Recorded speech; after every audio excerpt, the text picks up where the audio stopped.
Hey, what's up, Blizzard Fridge fans? I hope you got a cold glass of milk for this one. Make sure you slam that comment button and share your opinions in the subscribe section.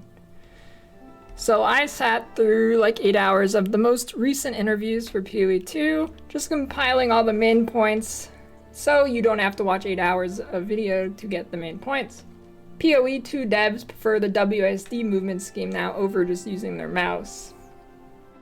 Dedicated console devs have been hired to, well, just work on the console version of the game and make it better. They plan on backporting PoE 2 improvements to PoE 1 eventually. In PoE 2, they still don't want players smashing their face over and over into hard content with no gate. They want an economic gate, which is essentially the way it is in PoE 1 with like boss imitations and stuff. Those have a value. It will be the same in PoE 2. They're going to try to have more accessibility for new players without sacrificing complexity. I'm not sure how this will be achieved, but maybe they can pull it off. They want the bosses to kill you. They mentioned having the boss kill you 2 times, and on your 3rd time you've learned the fight and you're good to go. Clarity of attacks is more important than importing a death recap to the game for them. Try to make attack/spell colors correspond with the damage type. So for example, they want fire abilities to be like red, or chaos will be purple or something, and they're going to try and do better in PoE 2 with this, because in PoE 1 it's kind of not really there.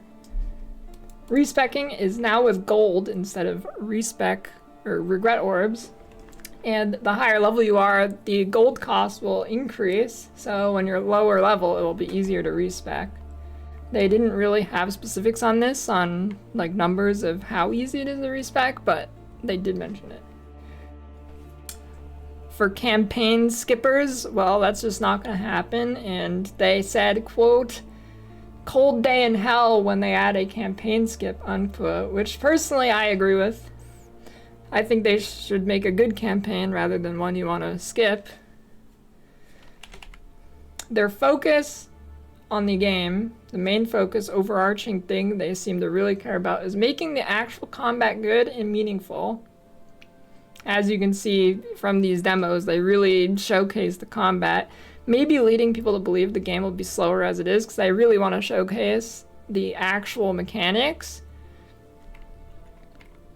PoE 2 beta endgame is going to be maps and then some mechanics, and at the start of the beta it's going to be smaller than PoE 1. And then they said by the end of the beta, over time, they're going to keep adding more stuff to the beta. So it's not just going to be a static beta the whole time. It will add more stuff. And then by the time of the full release, there will be a lot of endgame integrated by release. So that will mean PoE 1 content coming over to PoE 2, maybe in slightly or much different forms, but the old mechanics will be there if it can fit in. They said they do want pinnacle bosses on release. Going back a little bit, the PoE 1 content will be ported in during beta, maybe over time, not all at once. Beta is likely to be 6 months, but they have no exact timeline. They'd rather just, it's ready when it's ready. There will be at least 2 resets in beta. On release, there is no guaranteed league content. I hope that the game has enough new stuff that they don't really need to make specific league content, because the game will feel new enough already. There's 12 base characters in the game, the 6 original ones, along with 6 new ones, or something like that. There's no Scion in PoE 2, but there will be some cross-class stuff. I don't think they really specified on this, but they do not want to lock items down, so soul bad equals bad, basically. No soulbound. Auction house interface will probably be on the trade site, and it's not likely to be in-game, so you will still have to go tab out to the trade site. They plan on having it being you pay gold for instant buyouts for items. There will be no auto stashing. They want to add more help and game guide stuff in-game, but not as far as a full wiki. PoE 2 crafting will probably end up with a lot of systems like PoE 1 as time goes on. There will be a crafting bench. At one point they said there wouldn't be, but now they're saying there will be a crafting bench. They're planning on cross-build synergy for like group play. For example, there's a player trap on the ground that gets triggered if you slam it. Any party member slam can proc it. Or I guess the actual example they used was like cremation or something, and you slam it and then the projectiles come out. You get the point. One button builds will not be as efficient as multi-button / combo builds.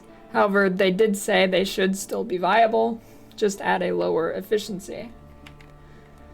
Wider monster variety in terms of HP compared to PoE 1.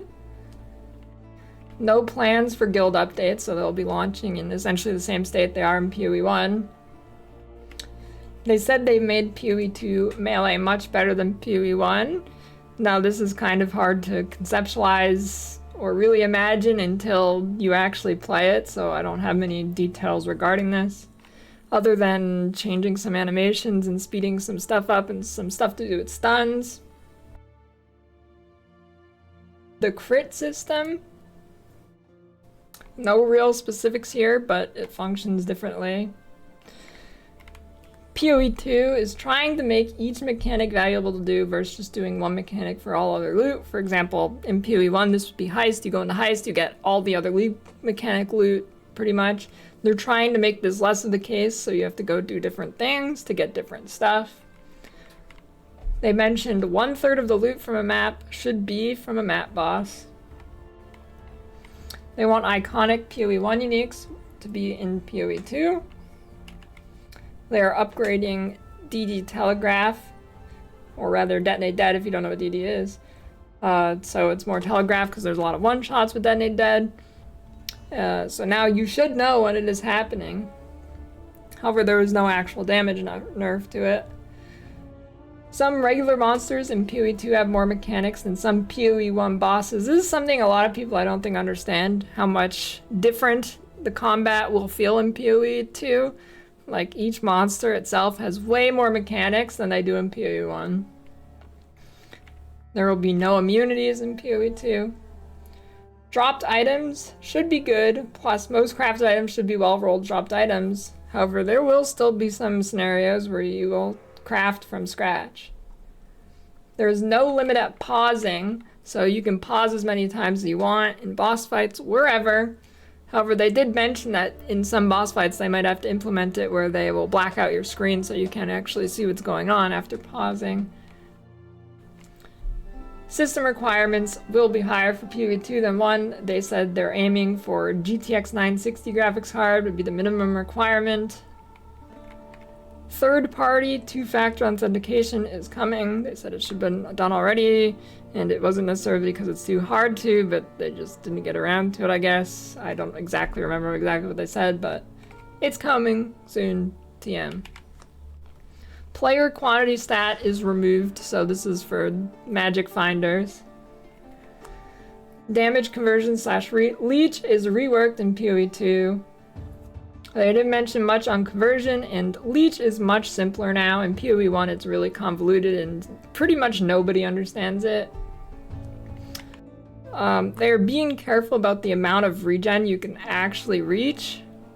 They don't want it so you just regen your entire HP bar in like 5 milliseconds or whatever. Like on some builds in PoE 1 you can get some insane regen. They're being careful about that. They want there to be, if you get a big hit, there's like a couple seconds of a oh shoot moment where you can die. They're not removing any defense mechanics directly, like spell suppression or whatever. They should all be in the game. They don't want to add any higher tiers of rarity for equips. The boots slot will now also give you pants. So it's not an actual pants slot, but your boots will have pants. PoE 2 will have chase uniques, such as PoE 1, with very strong things. Now, they didn't give any direct comparisons as to how strong they will be, but they did say there will be very, very powerful stuff you can get, very, very high rarities. And they wanted the endgame to feel different for last point.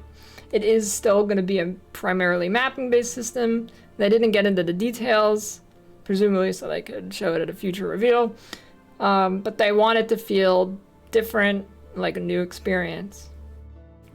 That's about it for now. I will be traveling to LA in a couple days to do some PoE 2 stuff. I've compiled some questions that I will ask if nobody else has asked them. And then I will be making a video about that.